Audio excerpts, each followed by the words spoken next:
the others wait. Okay, so recording is in progress. So I will just greet you all. Hello, everybody. I greet you in the name of the Education, Development and Therapy Commission. My name is Livia Kroflin. I'm the current president of the commission. This is already the 7th webinar in our series of webinars on Zoom called What a Puppet Can Do, Applied Puppetry in Theory and Practice. Matt Smith is a great proponent of this term, applied puppetry, and the title of today's webinar is exactly that, Applied Puppetry, a Field Guide. So, our today's presenter is Dr. Matt Smith, reader in Applied Theatre and Puppetry at the University of Portsmouth in UK. And I'm going to disappear now. So, Matt, the floor is yours. Thank you, Livia. It's so lovely to be here, and it's so lovely to speak to everyone. And also thank you, Emmanuel, from Unima for hosting and helping this happen. If we have any technical issues, I'm sure we can pause and redo, but hopefully you can all hear me very well. I look forward to answering some questions. I will talk for a little while, and then there'll be about the same time for questions. I have some slides. I also have some puppet friends with me in my room in my house in Portsmouth. I've cleared the family out and brought my puppet family with me. So I have a dog here, Nilius, a seagull. Behind me somewhere is Mabel, the dog. He's fallen over. He's always kind of a little bit tipsy. He's a bit drunk. There's a sailor called Jack. And these are from my show. I make a lot of puppetry like everybody does, but today I really want to focus on applied puppetry because this is my specialism, my expertise in my field, and where I feel most passionate. I will start sharing some slides, and hopefully you'll see them, and I'll talk through these slides. And sometimes some slides I might get carried away because they'll have pictures, and some slides will have quite a bit of text. I will read most of the text. If some things are unclear, please ask me questions at the end as well. If there's something you want me to revisit, I'll be very happy to do that. But I'm going to share these slides now, and then hopefully everybody can see what I'm looking at. And they should be fairly big on your screens. So, first of all, the key reason why I've called it a field guide is I feel like I've now been working quite a bit looking at this idea of what applied puppetry is, what it can be. And I'm very humbled now because the global field of puppetry now seems to be interested in this term applied puppetry. The idea that puppetry can be applied to education, development, and therapy is now really well established, and certain fields have their own, like the field of applied puppet, field of puppet therapy is very well established as well. And hopefully this will give you a slant on my view of this idea of applied puppetry. Just to give you an idea, the pictures that are there, because there's no need for me to introduce myself because Livia did such a lovely job there. This is from an old show that I did there, the head teacher, the teacher puppet with a bag as a face. This was a giant puppet, a rucksack puppet, one that was held above my head. And this was in a show where we used lots of recycled waste. I'll look at that show today, that process. The other picture is from another piece of work that's more recent, which is using puppets to describe scientific processes. And this scientific process was how enzymes break down plastic waste. And this puppet represents an enzyme. Enzymes do not look like that. They don't look like strange frogs. They look like quite beautiful things, actually, some enzymes. But anyway, I'll move on into the introduction to what we're going to do. So the aims of this presentation is to look at how we positively use puppetry in the community. Community is a really, really important word in regards to this practice. Applied puppetry is about going out into communities. Also, I'll explore how we can make sensitive and responsible practices with groups. And you can see from some of these questions and some of these ideas that I'm putting forward at the beginning here, that these are the things that I think are important for us if we're going to think about guiding our way through applied puppetry. We're also going to explore today the idea of environmental concerns when working with puppetry. I will also just at some point look at the idea of some of the theories that have helped me think deeply about this subject. The current, and this has been around for about 15 years, maybe a bit longer now even, is this idea of object oriented ontology. And because I'm a theatre person, I quite like this acronym because it's OOO, but the fancy way of calling it is triple O. So I'll briefly mention that today, but also there are other theories that I think we can use to start thinking about our practice. One of them is this form of new materialism coming from Bill Brown, but also something that's been around for quite a while now is the ideas of vibrant matter drawn from Jane Bennett's ideas. And also more towards people and the way people are thinking about objects in their lives is Daniel Miller's ideas. So we'll look at that. We think about these things and objects shape us and our practices in performance and workshops. I'll explore how practice can give value to valorize our material spaces. It can give those spaces real value. Want to consider how we collaborate with puppets, how that's a way of thinking about working with puppets. Think about the idea of haptic joy through touch with objects and how that can be some form of pathway to well-being in certain processes, particularly workshops. And the practice also, because it's really important for everyone to know that my practice is not based through just reading. There is now a wealth of really good texts now, lots of books. Quite a lot of them have been edited by Livia and the Educational Development and Therapy Commission. They're all really full of lots of really good information about these ideas. But I think from my point of view, excuse me, I am looking at this in regards to my own practice. I often through research through practice. So I will go and look back at some of the practices that I've done, including Marlsite, which was a project that I did many years ago. The workshops that I did and the work that I did as part of my PhD in an immigration removal centre, which is a form of prison, a very challenging and sad space, really, and very traumatic space. And then also look at something that I did was more in a less controlled environment, which was this project called Puppet City. So I'll explore that. And then I want to bring things right to the current situation that I'm looking at the moment, working with colleagues in Ukraine, remotely looking at puppetry there. And that project started about a year ago and is still a continual project. So I'll just take a sip of water so you don't hear me coughing throughout this presentation. How can we make sensitive and responsible practices with groups?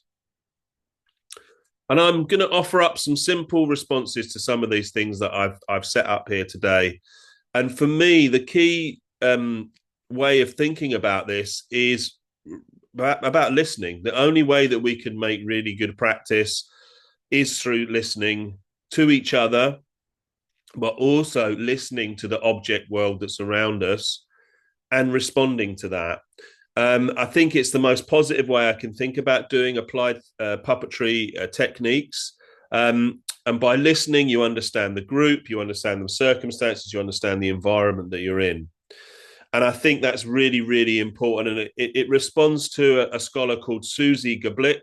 And Susie Gablick talked about re-enchantment of art and the idea that we could re-enchant art by just listening and not just throwing out works of art into the world. And I think it's that's the kind of idea that really influences me. These came out of the 1990s in terms of social art making. Also, facilitating is a process that we do in applied puppetry but in applied theatre as well, and in other kind of community arts practices. And I think facilitating is a really sensitive way of working very well with people. But in puppetry, it gets really interesting because it's about working with people and objects in a very responsible way. But also, the one thing that I like about facilitating, for me as a puppeteer, as a facilitator, what I tend to do, I tend to not want to be too present in the space. I want to allow and create a space for other people and allow that space to have great happenings, really good things to happen in that space. And that's similar, I think, in the same way to how a puppeteer can somehow respond and work with an object or a puppet and bring that thing to life. And I don't think it's about taking control of a group. I think it's about carefully working with a group. And I think that leads on to my ideal way of thinking about collaborating in that way. A lot of the arts practice that I do is also not puppetry. But what I see from puppetry that has taught me how to work well is this idea of somehow being really important to the way the work is brought to life, but not overly controlling things, allowing things to happen. And I think that's a really positive way of thinking about collaboration in processes. Oh, I will go back just because I want to. I think it's really important when there's a photograph, and I do like to show lots of pictures on my slides, is to describe the image. So this was from a workshop. So these are puppets that some of my puppets, tabletop puppets or rod puppets that I've made over the years. And this was working with adults in the university using those puppets to get people to talk. And the puppets have got this wonderful way of encouraging people to talk, whether it's children or whether it's adults. In this case, these were academics. And this slide, I'll just explain the imagery here first. This was a project that I did exploring marine biology, but marine biology and plastic waste. It was a project looking at what were being produced and developed at the time, which these things called sea bins. And sea bins were collecting rubbish in certain spaces, like Portsmouth has a harbour, and those sea bins were collecting the waste that was in the harbour because they cause damage, plastic waste does, and we know we need to just start removing plastic waste from the way that it's polluting our seas. So on one side of the slide, we have an octopus that was made out of plastic and has plastic I can't remember what they're called now, plastic legs. Octopuses don't have legs, they have tentacles. And on the other side, we have somewhere in there, we have a dolphin and lots of sea creatures made out of plastic bottles, plastic milk bottles, actually. So thinking about environmental concerns in performance practice when working with puppetry, I think it's really important that we acknowledge that any work that we make, we are already being ecological. We are already within an ecology. We cannot remove ourselves. We already are in that space.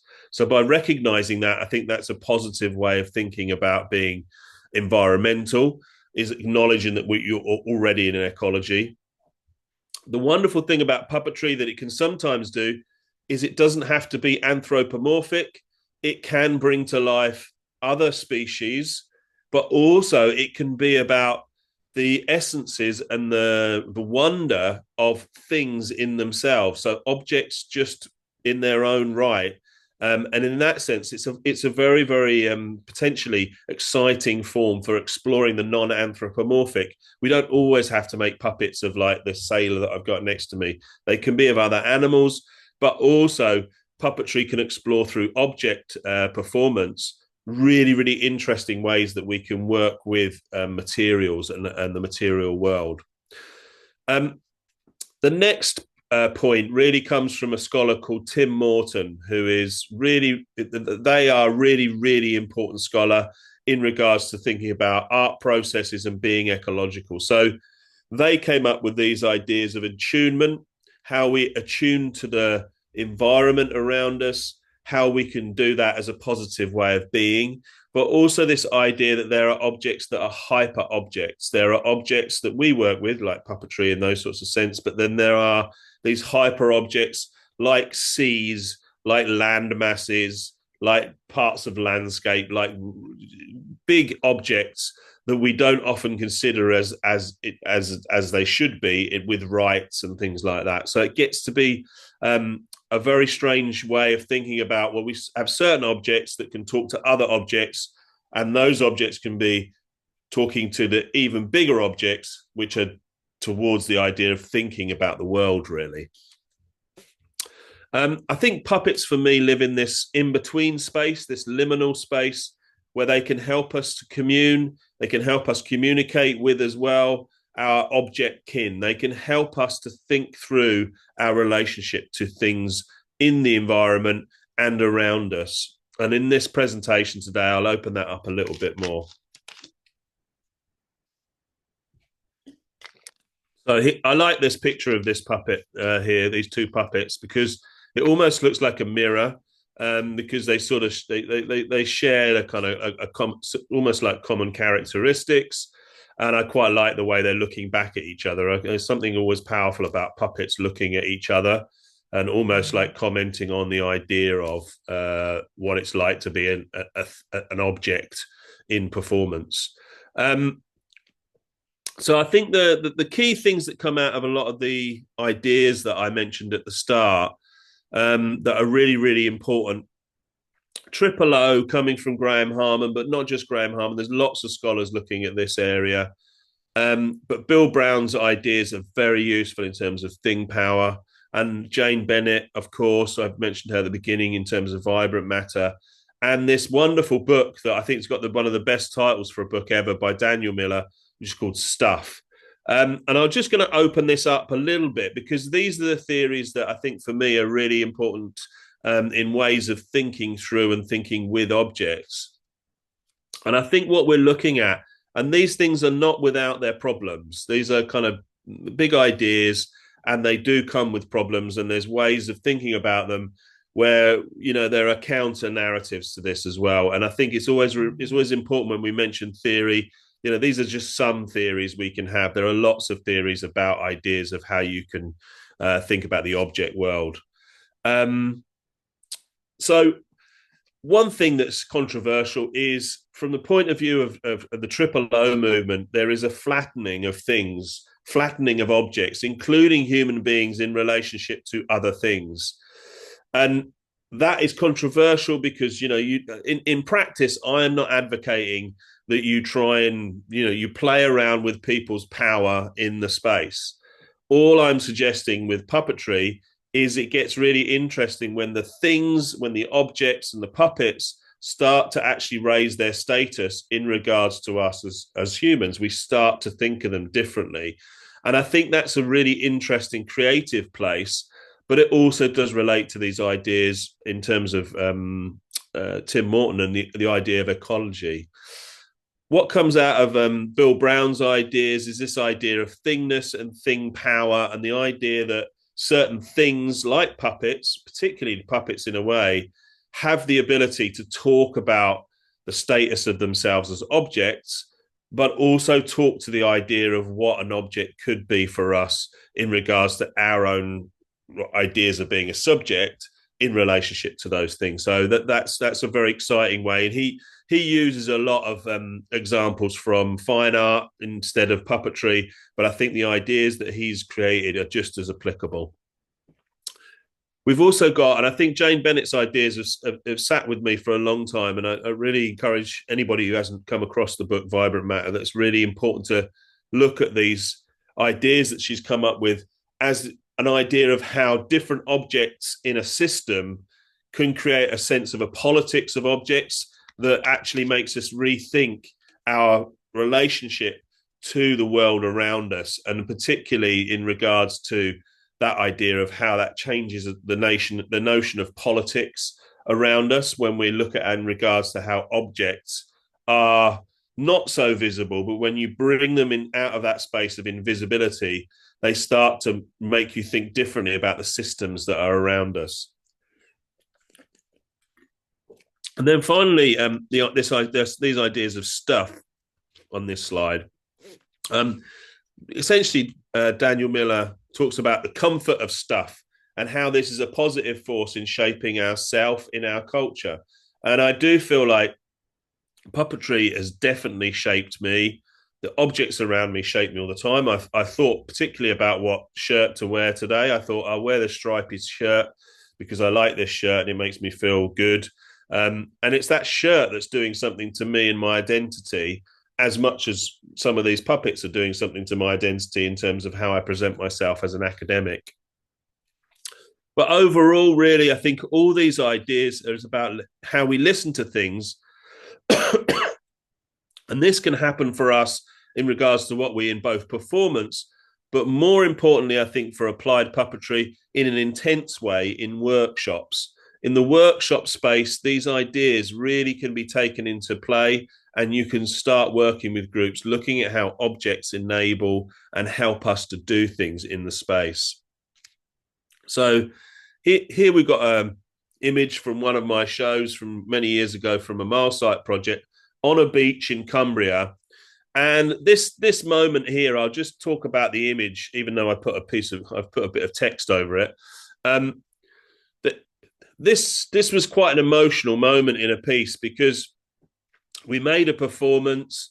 We put a whale on the beach, which was surrounded by these fish windsocks that were made out of old plastic bags. And we finished the performance and the rain came down and it closed the performance as if it was a curtain finishing the show. Then after this moment, we'd all run to the pub to keep dry. We went outside when the rain went, and then we came out and there was this rainbow, and the rainbow beautifully framed everything we'd just done. And that way of experiencing the world in relationship to what we'd done as a piece of performance was very moving, but also for me was a clear moment where we really felt like we were connecting to the wider environment in this performance. And I think if we're thinking about ecological ways of thinking about practice and valuing this practice, we need to consider and think of the space of practice around things like light, air, ground, chairs, technologies, clothing, weather, time, food, sound, and language. And this is not an exclusive list. This list could go on. You know, I'm enabled today to sit here because I'm sitting on my old sofa here, and you know, the technology is allowing me to do this. But I think in performance terms, when you ask people to consider light, it can really be an amazing way to think differently about the practices that we're doing. In the practices that I've done for many years in terms of applied theatre, I couldn't have done them without chairs. And it sounds very silly, but without chair games, without playing with chairs and getting people to swap seats, and lots of my games that I play with groups all use chairs. And I've got like a whole list of games that have to be done playing by moving around in chairs in educational spaces or community spaces. And the other thing that I thought was really important around this is like understanding the materials conditions around us does not mean we exclude human beings. We're just thinking about ourselves differently in regards to those spaces. We're thinking ourselves differently in regards to the way that we sit within those spaces. And I think that's a really positive way of thinking ecologically in terms of practice. And also with the work that I was doing here with Marlsite projects and with this image that's on this slide, I think I was attempting to make work that was aware of our current crisis. And I think that's really important. But I think a lot of work speaks to all sorts of crises, and some of those crises are not just about the material conditions of land and sea and things like that and creatures. They also are very human things, and they are all part of the ecology. And we just need to kind of like be aware that's what we're having that conversation with.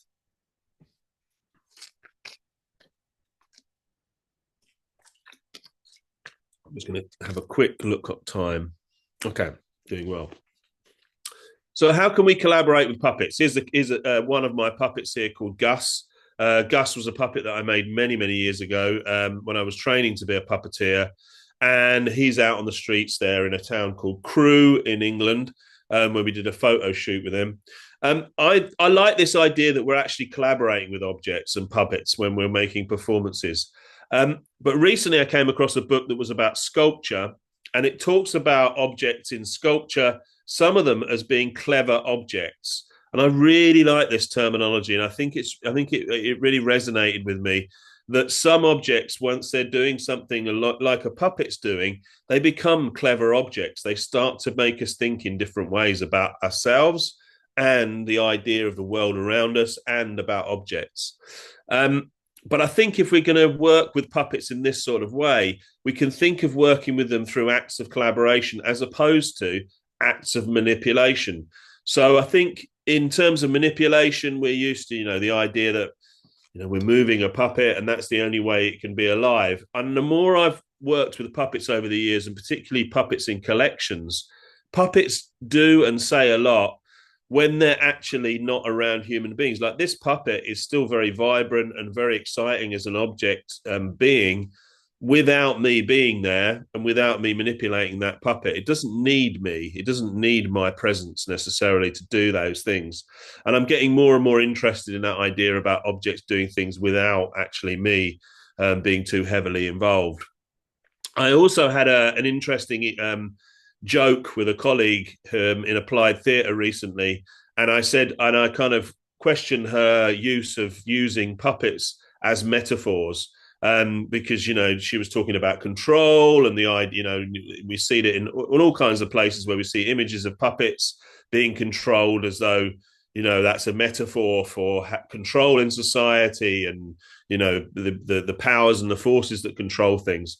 And I think in some ways we need to try and avoid the metaphorical use of puppets, because I think there's far more interesting things that we can find about puppetry than them just being always used as metaphors for something. I think they open up certain spaces that are a lot more complex and much more interesting. And also, I think that opens up the potential of them not just being used as tools. I started to kind of move away from when I was doing a lot of community practice, and I just saw the puppets as just a useful tool to get people to talk, to have a good time in a workshop. But actually, there's far more going on than that. And I think it's much more interesting to think about them not just as tools and as something much more vibrant and interesting in an arts process. And this can be about the haptic joy. We can have this haptic joy with objects, and this in some way can lead to a pathway to well-being. Every time I run a workshop with students or with young people or with everyone, if they're making puppets, they're using their hands and they're physically making something, always has a positive result of that, feels better. It just gives a great sense of feedback. And in these two images here, we again from the Marlsite project, just because I had so many wonderful images from it, we've got some puppets from a workshop with young people there, and also we've got another puppet performance here, but in a much more unusual space, an urban space. But for me, objects feed back in positive ways, especially in workshops. And I really encourage facilitators to recognize and give space for the object. And you can let the objects do the work. I think you can, as a facilitator, you can step back. Here's the objects. Let's just see what happens. And that can be a really, really exciting thing to do, I think. And I think from that, what's happening is people are exploring objects, but then that well-being, that sense of joy comes out of that attunement to those things, comes out of experiencing them things in different ways. And that's not always just a puppet. That can be objects and certain materials. But for me, I think it's really important. Being with an object produces positive effects and feelings. And I think we can definitely do that in applied theatre workshops.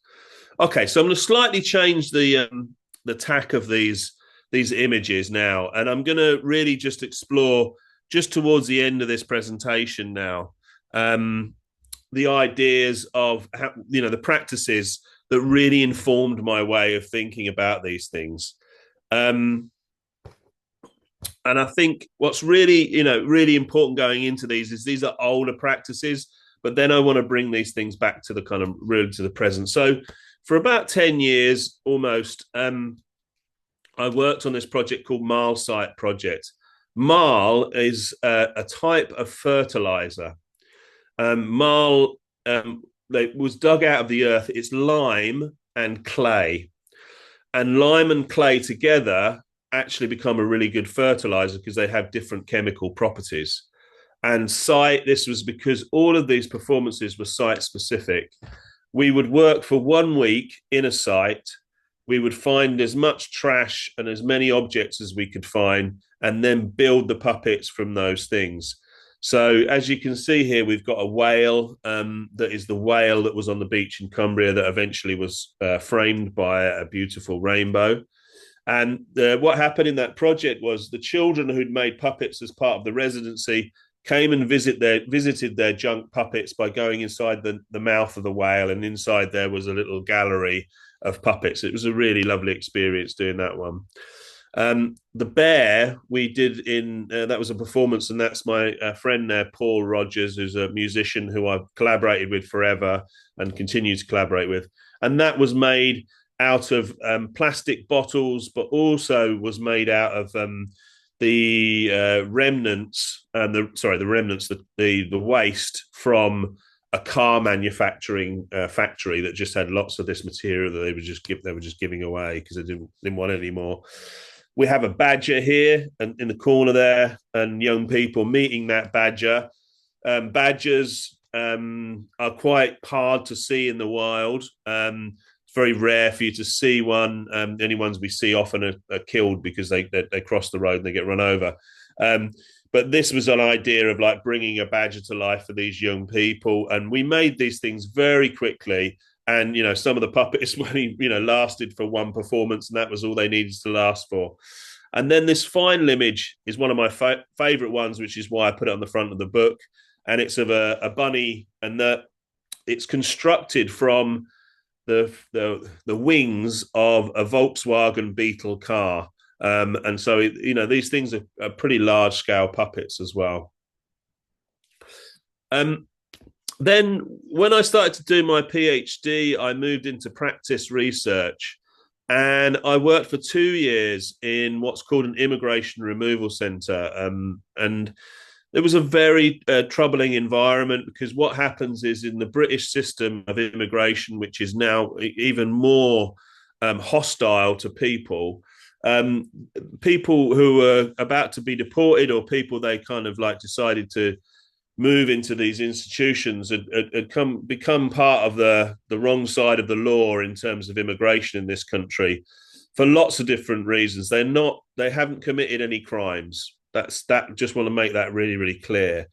And so that this is a system that is still in place. It's still going on in this country. It's going through lots of different phases.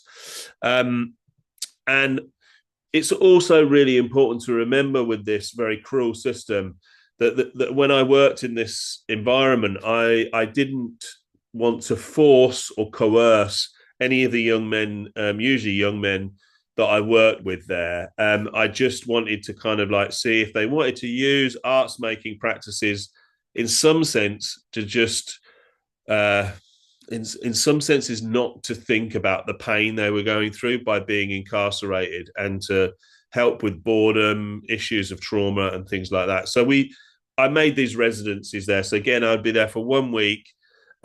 We would make marionette puppets, as in those ones there. And one summer I worked in the prison yard, which was very unusual. And we created this puppet performance in the prison yard. It was really successful. It was I played lots of music, and we did lots of dancing with puppets, which was great. But generally speaking, throughout the year when I was doing workshops, we would do shadow puppetry. And this was a really, really, really good way of working. And fortunately, in the educational space that it had in this institution, had these projectors that nobody uses anymore, but for shadow puppetry. And so we utilized this form, and it worked really, really well. And then finally, out of this situation, after the working in the institution, I remade the work, as a performance as part of my PhD. And I worked with Harry Praveen, and it was a really successful collaboration because he had been imprisoned there, but the courts had realised that it was completely against his human rights to have him there, and so he left the institution. He worked with me for a bit on this performance, and we described the cruelty, but also the strange environment that is for human beings to be in. And one way that I found to describe that was to use the character of a goat. And the goat's puppet was reacting to the fact that on that institution, on the around the perimeter of that prison, there was lots of green space, and there was a herd of goats that was looked after by the gardener. It was a very, very odd set of circumstances. So I used the puppet goat to make a comment about what human beings were doing to each other in this border zone, in this immigration removal center. Lots. I learned a lot about the idea of like how you can work with people who are vulnerable in a very, very difficult and challenging situation in that project. And then more recently, I did a project called Puppet City. Unfortunately, I was able to do this in Germany last year as part of a festival in Northeim at the Theatre of the Night theatre there. And if anybody gets the chance to go there, it's an absolutely beautiful theatre. It's a wonderful place. These images are from a festival in Portsmouth. I made a set of puppets, and we made these structures, and these structures were ways of building a city for puppets. So it's a very simple concept. And we asked the audience of mostly young people, would you like to build a city for these puppets? They need somewhere to live. And they just really, really got involved. And it was a beautiful vehicle for play. And there was lots of things going on in these images. I'll unpick a bit of them. One of them here has got a paper representation of a bird dropping on its head. So it's like a bird has done a poo on its head. Over here, we've got puppets interacting in a building that they've just made. And here we have a puppet on some scooters and things like that. But in this world of the puppet city, certain things that human beings have problems with, we were able to explore in different ways. Like, for example, there was a wheelchair and a wheelchair user in this set of puppets. And the wheelchair in this situation was actually an exciting kinetic object. It wasn't something that related to victimhood or was a problem. And the city had to find a way of making itself work for that wheelchair user. And it became a really interesting way to think differently about disability in a small way through play. And then finally, in terms of things that I've done over the years, at the moment, I'm very immersed in this project, and I'm working in collaboration with Odessa Polytechnic. And this is a project that came about a year ago. We created some online seminars and papers looking at how puppetry is surviving in a war zone over there. And I've discovered stories of how puppetry is continuing this war zone in theatres, workshops, and shelters. We've also found that theatre has become a place of solace, healing, and considering conflict. And a key finding from this is that this form of puppetry is used to fight a common enemy, but it's also used as escapism from the violence.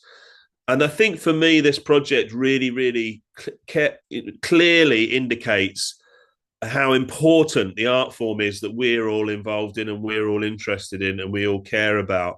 And when I'm talking to students and they're a bit like, oh, I don't know why I want to make theatre anymore. It's like, you just think about people in Ukraine right now. They're still making theatre. They're making theatre because it's important. It's important to people's lives. And they're in the middle of a war zone. And so some of the stories that came out of this work were quite incredible. And at the moment, I'm just finishing a project of helping with colleagues, including Natalia Borodina, who's really, really, really important to this, translating from Ukraine into English stories about this work. On the right-hand side, we have this piece that the Odessa Puppet Theatre made, which was Putin in Hell. And then they also, surprisingly, during the last year's season, made a piece of work that was looking at the Jewish Holocaust in the Second World War. And so from this amazing country, and at the moment there's the opportunity, I know through UNIMA, they're promoting the work of Ukraine. There's a season of work that you can watch online. I think this has overwhelmed me somewhat, this project, because the stories that are coming out are so wonderful, but also so incredible as well. So I'll just read a couple of the things that came from interviews that were conducted in collaboration with us over here. Our audience is children from the age of 3. Some do not yet understand what war is, but they feel anxious because they cannot live as they did before. Many sought solace from anxiety in computers and video games. So we had a lot of appreciation from parents when we got the plays back up and running. It's an important opportunity for people to go to the theatre, to see a play, to see the victory of good over evil. This victory is vividly shown in most of our performances. But we do not have evil as ruthless and cruel. Our evil is funny. It is ridiculed. In many cases, this gives hope that something will change for the better. Another respondent said, if there is an alarm, we go to the shelter and continue the performance. A puppeteer descends with the children. We also conduct interactive guided tours with workshop elements.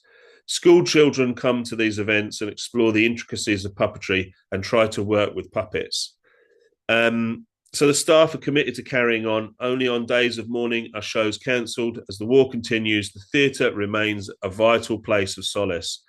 So this project I did as a small project through the university, collaborating with Odessa, and it really changed my whole view of puppetry, actually. And there are lots and lots of work, lots of great work, and UNIMA is doing a lot of work.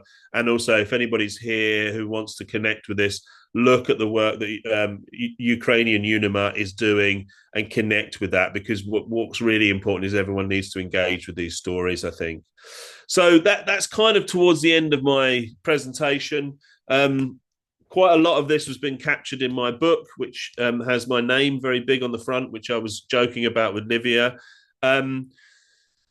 I think it's really important that we open this up to questions now, but I'll just do a quick summary. And here's just a quick couple of pictures from a workshop that Livia actually helped me with. She took some photographs, and this was a workshop in Osijek as part of a conference that we were there together at.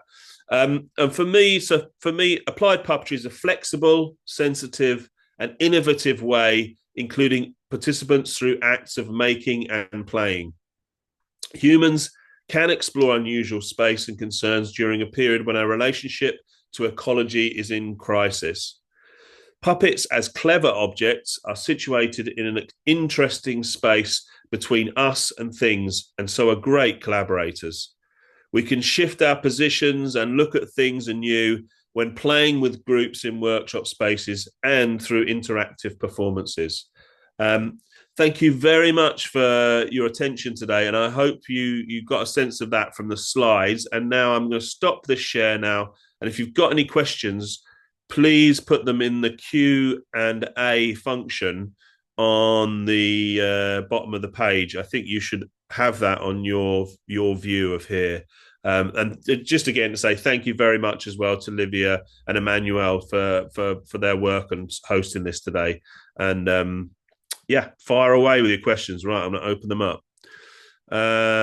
Good morning. All right, I think what I'll do, I'll just say these out loud. Good morning from Peru.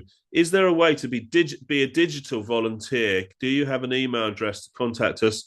Can you share today's presentation projected by the speaker? I'm Veronica, a cultural manager who works with people with intellectual disabilities through puppetry. Yeah, absolutely, Veronica. What I think I'm happy to share my contact. And what I'll do, I'll put it in here, and you can if you can send, the best way to contact me is pretty easy because it's through email. I'll just put my email in here.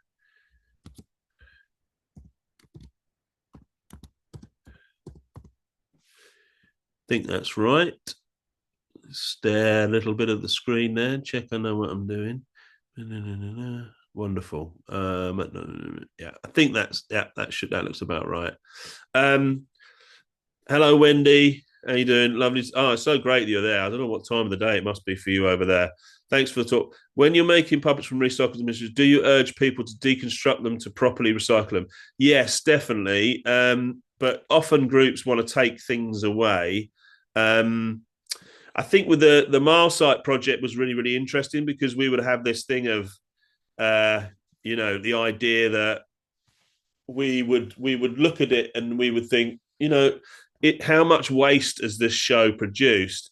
It does make you think in a completely different way in regards to how you're actually making work. So sometimes in puppetry, there's this sense of like, oh, you're making so much. So quite a lot of the materials that I'd have for the Marlsite projects, I would try and recycle, I'd try and reuse as much as possible.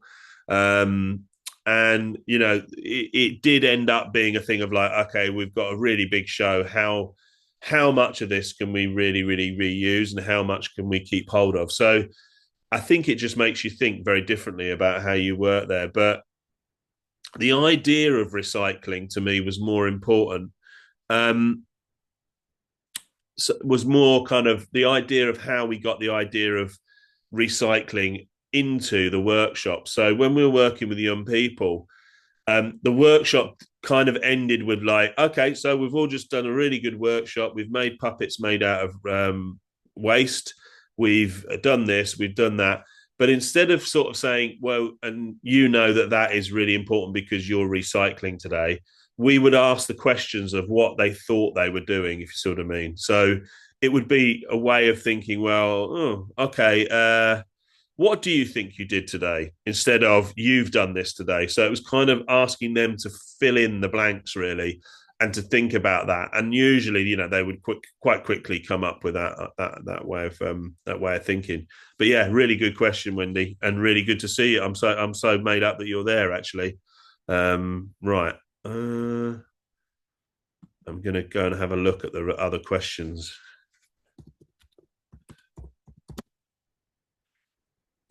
Right. No open. Right. And I'm now on the chat function. So okay, we've got information here.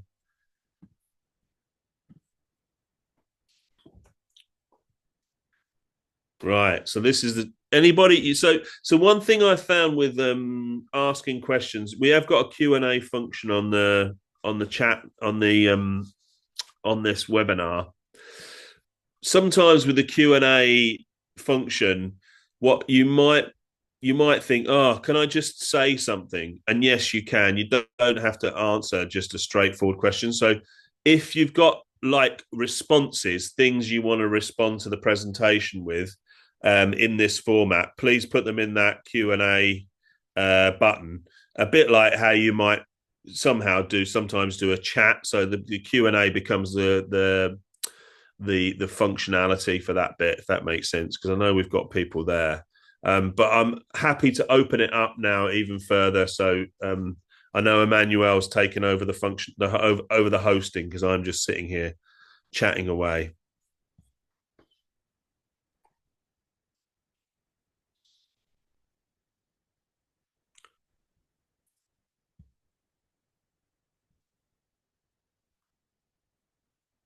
That almost feels a bit like one of my one of my sessions there, where I actually get students. I say, "Oh, anybody got any responses or questions?" And it's suddenly there's like this flat lines in there a little bit. But Livia, have you got a question? Have you unmuted to ask me something? Here I am. Oh, there's Joanne. Hi, Oh, Joanne. Joanne is here. Hello. I talk very briefly about the beautiful work that Joanne does in the book. By the way, and what I loved about that kind of work is that it's an area of this kind of work that I don't actually do a lot of in applied theatre terms. My partner is a dance practitioner, and she works a lot in dance with older people. But some of the most beautiful work that I've seen with puppetry is Joanne Usuran's work in Holland, and it's yeah, and the shadow puppetry work that she's done is absolutely inspiring. So yeah, it's great that you're there, and hello, and yeah, and it's nice to thanks for the feedback. But yeah, and Wendy's got a really good question. Yeah, I love that one. I'm not going to type them. I'm just going to speak them out because otherwise I'll run out of time. Um, this thing of the clever object, yeah, I've only recently come across this, so it's not in any of my, not really in any of my writing or scholarship yet. Um, I just quite like that terminology in the book. That it's called Clever Objects. It's an art, but I think it's art and I can't remember. So it's an art book, and it looks at sculpture, but other things as well in terms of this, but doesn't discuss puppetry at all. That doesn't mean we can't use, we can't use this idea as puppeteers in the puppet world, because I think this idea of where certain objects talk very clearly back to the world we live in, but also to these other objects. They kind of talk us through how we can pay more attention to things. And for me, I think a really clever object, particularly in puppetry, sometimes makes us aware of its way of it's the way that it's been made in a particular way. So, for example, I'm thinking of the beautiful puppets that been used in William Kentridge handspring puppets. Some of those handspring puppets, they're beautifully carved, but they're intentionally left with a sense of that they still are speaking about wood. They're still wooden. They're not, they're not been covered in a certain way to kind of like give them some sort of skin. They're still wooden and they still hold this really beautiful essence because they're kept with that sense of the way the wood has been left in them. So yeah, really, really lovely. Yeah, I think this idea of clever objects for me, Wendy, is really important. And I think the more I keep going back to it, and I do think there are certain objects that are more clever than others, and I think I mean, recently, and I haven't got it here with me. I was going to do this presentation at work. At work, I have this piece of wood that's an old waste bit of wood, but it's absolutely beautiful. It's a gnarled, weird, mutated part of a tree, and I've used it as a way to think through ideas about ecology. And I don't really even animate that object. I just talk. In fact, I talk to it. I speak to that object, and it helps me express thoughts that I have about the status that we have as human beings now in this strange ecological time. Thanks, Claire. Really nice to have really have that sort of positivity. Um, oh, got some new ones on it. Okay. Uh, yeah, and Claire, and if and I mean, these things.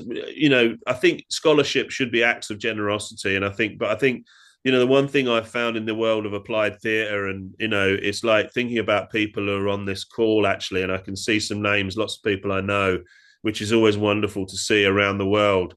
I think there's a lot of generosity as well in the world of puppetry, and I think I if I can offer anything today is if you've liked the presentation and you like the ideas, is like, yeah, read the work, but hopefully you'll see I'm linked to a lot of other people, and the book that I've got, unfortunately, I'll show you it now. It's like I can do that now and be like really proud, like, hey, he's done the book, like book launch moment. But the issue with this book, it's an academic book, so it is quite expensive, but the work of Livia in terms of her editing and her publications, they're a lot more available and they're a lot easier to get hold of. They don't cost as much because they're not being produced by a publisher. So these ones really are for university libraries at the moment, and I'm hoping this will come out in paperback and it will be a lot more affordable and a lot more people around the world can get their hands on it. Um, uh, Not using pre-made items like teddy bears. Yeah, I see what you mean by that. Yeah, unless you found them. And you know what? Funnily enough, when I was last, probably the last time I was in Holland, actually, I found a teddy bear that was beautiful, just lying on the street. I hope, well, I hope it wasn't just lying on the street and I missed it there. But yeah, I think pre-made items are are interesting when they're remade. I mean, I've seen some amazing work with teddy bears that are without them, without having to make brand new ones. I think the ones that are really falling apart look lovely, but I've got a question, and I need to sort of. I think Alessandro, I think there's a really lovely question in there. My language skills are terrible though, so what I'm going to do, I'm going to copy that. I'll see if I can just. Uh, Hold on, I'll come back, Alessandro, to that one. I think what you're asking there is about this kind of work, examples in Mexico. Off my top of my head, I don't know of any of that kind of work happening in Mexico, but I think some of the work that I've seen that I was influenced by when I was doing my reading around work around border spaces, certainly that part of the world was definitely where artists were doing some amazing work sculpturally, as well as kind of arts practices looking at border issues. And I think objects around borders, particularly now because borders are so contested, have become even more vibrant and more vital, and actually able to speak to some of the horror, the horror of the border zone at the moment, and the way that the borders are being policed, and in these appalling ways. So I think there are these practices that are not necessarily puppetry, but I think objects in border spaces has been discussed quite a bit. And I think definitely there's a lot of puppetry now that also is talking a lot more to this in regards to practices of looking at how people are crossing borders in that way. Okay. Oh, the questions are flying through, which is brilliant. I will keep looking out for this one. Okay, so this is from the US. What are ways you'd recommend people learn more about applied puppetry in practice? Are there certain training programs? Unfortunately, not really. I don't think, the one thing that I guess is a bit saddening to me is in terms of my teaching, I don't get to teach a lot of this practice enough, and I really, really want to. So it's only in sort of being invited to events like this from Livia and from like-minded people in the world of puppetry, that you can get this kind of experience. There are training programs in puppet therapy in Europe, in particular, and there's a lot of really, really developed understanding about puppet therapy in Germany, which I've only recently discovered because I went over to Germany last year. And also, there is a program in puppet therapy in Switzerland, in fact. I think the therapy programs are really well established, partly because therapy has a very structured and a very, you have to train in that if you're going to really do it seriously and responsibly in some ways. I think the practice where I would recommend people learn more about applied puppetry practice in some senses can be through some of the applied theatre and community arts programs, and certainly that can be a way of doing some specialised work. So I've got a student now who's doing really, really well as a graduate, who did a postgraduate in applied theatre, but they specialised in puppetry. They use puppetry as an art form. So I think in some ways there is the opportunity there for those kind of programs, and there are in the US. There's some great places like connected to places like the Ballard Institute of Puppetry in Connecticut, I believe that one is. So yeah, I think the thing about training is an interesting one, and it's like I think really Unima has a lot of the infrastructure to be able to connect people to these kind of events, and that's pretty much the strongest place for a lot of this kind of training. Right. Kai, I'm gonna say your name wrong here. Kairu. Hi. Thanks for the lecture. Say that in wartime, puppetry has been used to fight a common enemy. In the case of Japan, puppetry was used to motivate war colonialism. I think the puppetry in wartime had both aspects of democratic resistance and of anti-democratic propaganda. I'd like to hear your opinion. Yeah, absolutely. And Komishibai is something that I didn't know much about until a few years ago. And I know Komishibai was really, really effective at telling stories, and there were stories of the war. And I think in some ways, what we would do in the in like Western view of that would be that was just propaganda. But I don't, performance is not just propaganda, even in those spaces. It's a different place of being. If you can go into those, the messages might be, aggressive. They might be against the common enemy, but the actual space of performance that can happen is really, really important for people. I think to be in that unusual space is great, and I think it is also really important to always remember that some of the kind of like the more celebrated images of democratic resistance against war came about in the US in terms of like the anti-Vietnam marches with bread and puppet theatre. That those examples there's a whole beautiful history of that, and they're still making work. They haven't stopped doing it. It's still really, really important there to think about that kind of work.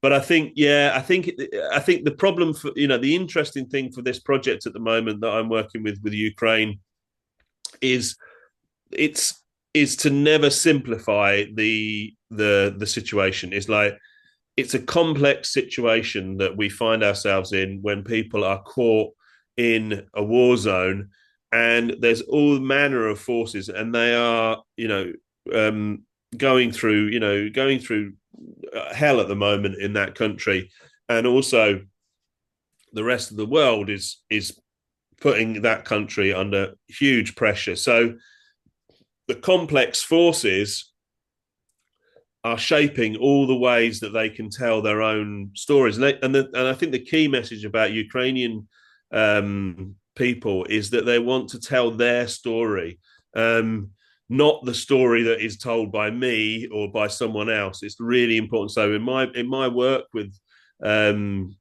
colleagues in Ukraine, is really important to recognize that those stories are out there. It's just it just needs to be enabled to translate to the rest of the world so we can hear that side of the story. Because otherwise, if we simplify things, then it either becomes sometimes propaganda or doesn't get the right story across. And then, got a really nice little one from Daniel. I'm slowing down a bit. I'll try and get through these before we finish. If I'm right, we've got another 10 minutes. So I will keep rattling on and drinking water and answering questions because me and Livia have got colds. So hands on. You're right, Livia. Is that right? I've got another 10 minutes. Yes, yeah. 10, 15. I'm not speaking too quickly, am I, Livia? It's clear. Yeah, I think so. Right, thank you. Hands-on learning. I think, this haptic joy, the joy of hands. It's one thing that I think puppeteers are very good. We use a lot is our hands. My hands looking pretty good in this Zoom call at the moment. Both in terms of a commercial aspect, it's like Star Wars really needs our hands. Star Wars, the Disney, whether it's Walt Disney's producing or whatever, puppeteers in Star Wars are being used more and more and more and more because we are really in tune with using our hands in these haptic ways. But also, I think in terms of when we're thinking about puppetry as a learning thing, expressing that way of the hand to hand, I think is really, really important. I didn't really bring it up today in the slides, but out of the work that I did in the immigration setting, I came up with this concept of the hand-to-hand exchange, the way that in our practice, when we're working with groups, the hand is really, really important as a symbolic way of thinking about being with each other in a space. I've got Katrin. Thank you, Veronica. Uh,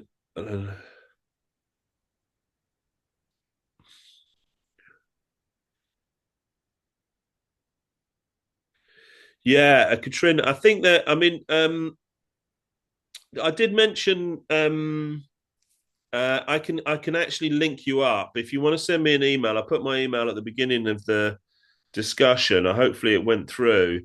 I think the thing about linking up with people, I mean, sometimes in this world of like puppeteers, sometimes feel a little bit isolated, but I do know of a network in Germany and a theatre of the night that's how I've translated it into English anyway. That theatre, Ruth, there is a great practitioner and is doing this kind of work and actually has workshops every year. So I don't know if you know that work. I'm not sure if I've met. It sounds like I feel like I've met you somewhere. You were kind of answered this while I was. She just responded again and said, "I kind of answered this." Yeah, there is a network in Germany, and I think Northeim is a kind of a bit of a hub for it, from what I remember from the festival, which was absolutely amazing festival. And what I learned there was that there is a real there are highly skilled practitioners in Germany using puppetry as a therapy process, and some of that work is truly inspiring and awe-inspiring, actually. So I was kind of floored by some of the work around some very, very serious issues of kind of losing people and of kind of grief and work like that. Um, and I think the thing that I'm finding, the more that I'm an academic and I'm able to just go and witness and talk to people in environments like this, is that in terms of applied puppetry, there's no limits to where you could go and apply your practice. So I've got a colleague, good friend of mine, Riku Larkonen, who's in Finland, who's been doing work in palliative care with people who are at the end of their life doing puppetry, and he's such an inspiration to me. He's a good friend as well. But that work really teaches me that there are no limitations. It's like we can take this practice anywhere, and that's the beauty of puppetry. It can go anywhere. So I think, Katrin, I think there are places you can go with this, and if that's not too Dr. Zeusy, but there are places you can take this. But I think if you needed to, I can send you the email to connect you up to the work that's going on there in Northeim in Germany, because that's the hub that I found there. Okay, and we've got Claire. Hi, Claire. Um, some more. Yeah, okay. Claire McCarthy from the Inclusive Puppetry Alliance, as we're producing some training in applied puppetry for creative health at the moment. So there, yeah, the Broken Puppet Company. Yeah, I mean, the other thing for me is, like, I'm not teaching it as an academic in the world of academia, because in the UK system at the moment, it's kind of I have to teach across. I teach applied theatre is what I really teach the most in my area. So I think the key to this is if anybody's on there who wants to just drop in a little shout out into this QA and flaunt your recommendations, please look out for other sources here. And I think we can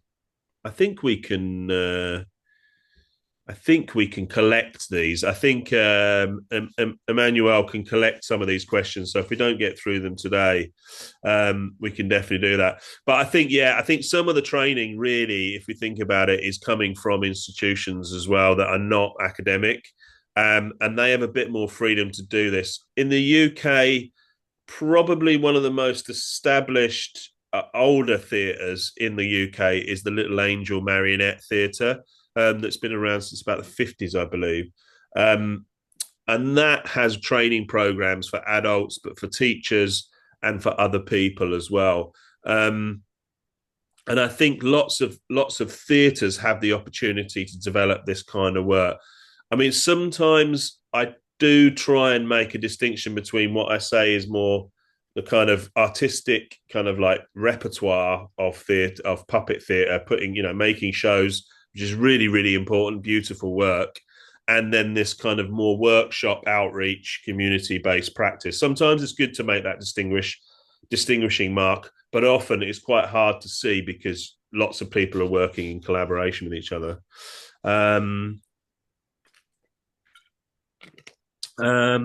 Okay, that recommendation looks amazing, Claire. Thank you for sharing that. Anybody else, if you've got things you want to share, please put them in this zone.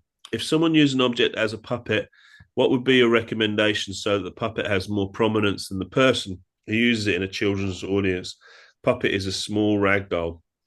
Hi, Veronica. Yeah, really interesting. I love this. I love the sort of specific nature of that as well. I think in some senses, with children with puppetry, it's a sense of scale. If something is the size of like a Barbie doll, about that 1 to 6 scale of a human being, they're already super cute. And there's been lots of research into why we like Barbie dolls and we like Ken dolls. So puppets that are about this size with children are super, super cute. Unfortunately, this guy, I'll get him out now, he's a bit bigger than a Barbie doll, but he's not meant to be super cool, super cute. He's not cute at all, Jack. I feel bad now. I'll keep him here now anyway. He's going to sit there now for the rest of the presentation. So I didn't say he was cute. He isn't really cute. He's not meant to be cute. And some puppets with children, the scale of them, the size of them can be really, really important. Like I've got a more human, like more one-to-one scale puppetry. Sometimes if you put that in front of a child, can be really, really intimidating. It depends what it is, mainly if it's a human-like puppet and it's about a human-sized scale. That can be quite demanding for a young person. Can be quite uncanny because we find figures that are bigger than 1 to 6 a bit uncanny. Like Jack can get a little bit uncanny because he's that's the kind of character that he is. He's meant to be like that because Jack, I'll explain, he's not for children. He is a show for adults, even though he can sometimes meet children. And it's just good that he doesn't open his mouth. So he might say something wrong. Anyway, put Jack back for a minute. I think we're kind of at time. So I think I'm going to hand over to Emmanuel and Olivia just because they've done such a great job of hosting, and I'm kind of like I think all the questions I've just about answered. But thank you so much for your responses. It's been a wonderful experience meeting and having a chat with some of you today. Thank you, Matt. Thank you very much. I'm sorry I cannot start my video, and Emmanuel has left. You can open it. Oh, are you here? Yeah, I'm leaving, but yeah, you can open it. I'm trying. Hey. Okay, fine.